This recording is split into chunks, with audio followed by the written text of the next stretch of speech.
우리나라는 1948년 5월 총선이 실시됐을 때 투표율은 95.5%에 달했으나 2008년 18대 총선의 투표율은 총선 사상 처음으로 50%를 밑돌았다. 낮은 투표율은 대의민주주의 체제의 근간을 위협하는 요인으로 지목된다. 이 때문에 투표율을 높이기 위한 각종 방안을 도입해야 한다는 의견이 있다. 투표율 제고를 위해서 벌을 주는 게 효과적일까?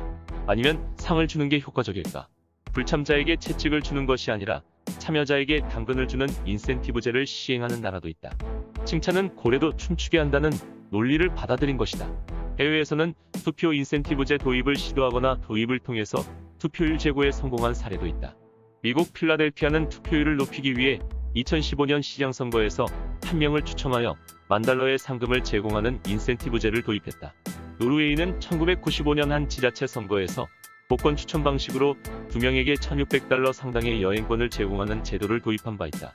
러시아 연방 야쿠티아 공화국에서는 복권제 형식으로 자동차 등의 경품을 제공하거나 공공요금 할인권을 지급하는 제도를 시행한 적이 있다.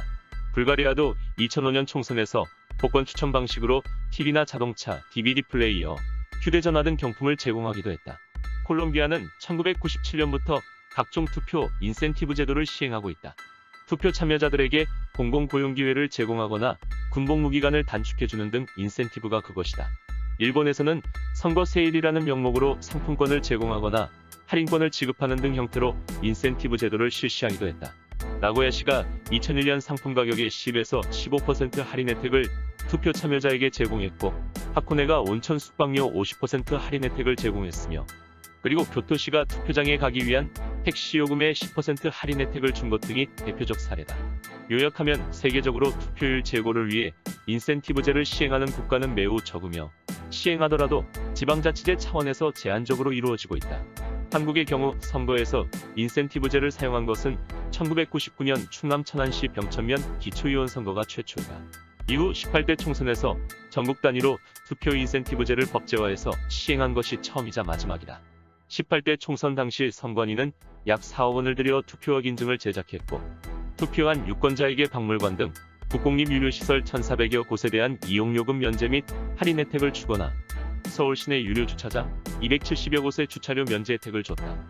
하지만 무료 입장 혜택이 주어지는 국공립시설의 대부분이 서울 등 수도권 지역에 집중돼 있었던 데다 공영주차장도 대부분 민간 위탁 방식으로 운영된 터라 실제 주차료 면제 혜택이 주어진 주차장이 매우 적었다는 점 등이 문제로 꼽혔다. 또한 지역, 재산별 차별의 우려가 있다는 문제도 제기된 바 있다. 선관위는 투표 인센티브제의 혜택 및 투표율 제고 효과의 실효성 문제가 제기되고, 유권자 의식조사에서도 효과가 없다는 의견이 87.3%로 나타나자 더 이상 시행하지 않았다.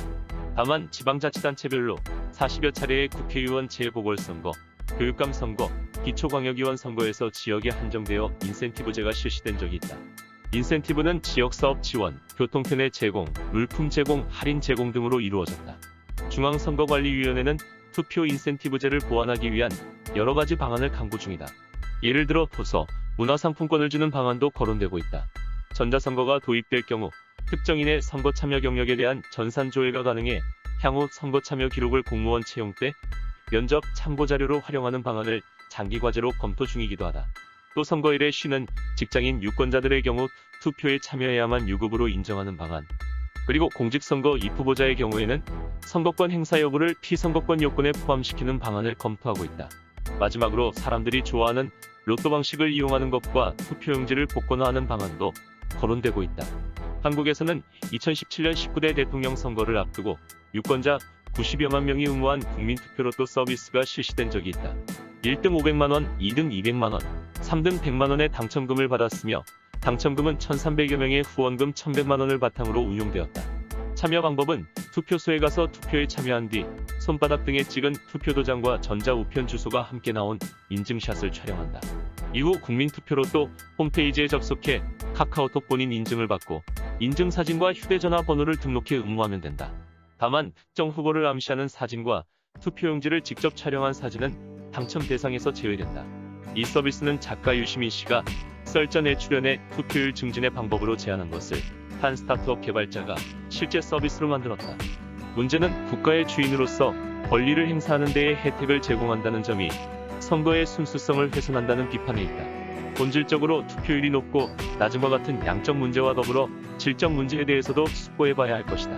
참고로 2018년 로또 복권이 4조 원 가까이 팔리며 인생 역전을 꿈꿨던 사람이 역대 신기록을 세웠다. 이는 국민 한 명당 로또 76.8게임을 샀으며 금액으로 환산하면 1인당 76,800원가량을 로또에 썼다는 의미다. 1등 1인당 평균 당첨 금액은 19억 6,100만 원이었다. 그러나 조만간 인생 역전이란 로또의 광고 문구는 바뀔 것으로 예상한다. 로또 1등 평균 당첨금은 20억 원 내외로 서울 강남의 아파트 한 채 구입하기도 쉽지 않다. 일부 평형은 전세값조차 로또 1등 당첨금을 훌쩍 뛰어넘는다. 로또는 더 이상 인생 역전이 아니다.